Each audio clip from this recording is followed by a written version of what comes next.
මෙදහත්ව බලන කාටවත් අපේ මෙහෙවර පිළිබඳව ආයිදගිඩියාවක් හිතන විදිහක් නැහැ. ඒ නිසා අපි තවමත් නිරන්තරව හමුදාව කියන්නේ යුද්ධයකට විතරක් ඉන්න පිරිසක් නෙමෙයි.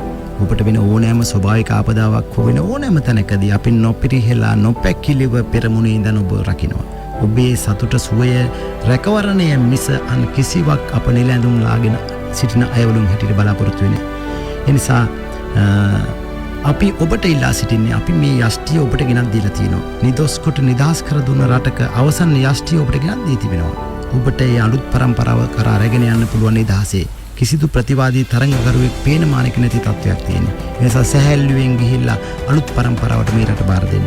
ඒ වගකීම ඔබට තියෙනවා. අප දිවිහිමියෙන් ඒ වැඩ කොටස ඔබට ඉටු කර තිබෙනවා. ඊළඟට රට වෙනුවෙන් හැමෝගෙම හදවතේ සර්කිට් එකක් තියෙනවා. ඒ සර්කිට් එක මේ සමාජ ආර්ථික දේශපාලනික වටපිටාව නිසා සමහරට වැහිලා තියෙන්න පුළුවන්. හැබැයි මේක පොඩ්ඩක් පාදලා ගත්තොත් මේ හැම කෙනෙකුටම තමුන්ගේ උපන් මාතෘ භූමිය පිළිබඳව ඇල්මක් තියෙනවා, ගෞරවයක් තියෙනවා. අප ඒක මතු කර දීම පමණයි හැම වෙලෙම කරන්නේ. මම අවසානයේ හමුදා නිලධාරියෙක් හැටියට සමස්තයක් හැටියට මගේ අපේ හමුදාවේ බලාපොරොත්තුව තමයි නිල් කොළ රතු පාට වලින් ලෝකයේ සරසවමු, මල් වැනි පොඩි අයට ඉන්න හෙට දවසක් තනමු, පිල් බෙදෙන්න බැරි විදියට හදවත් ලං කරමු, වල් වැදිච්ච මනුස්සකම් එකතු වෙලා හදමු.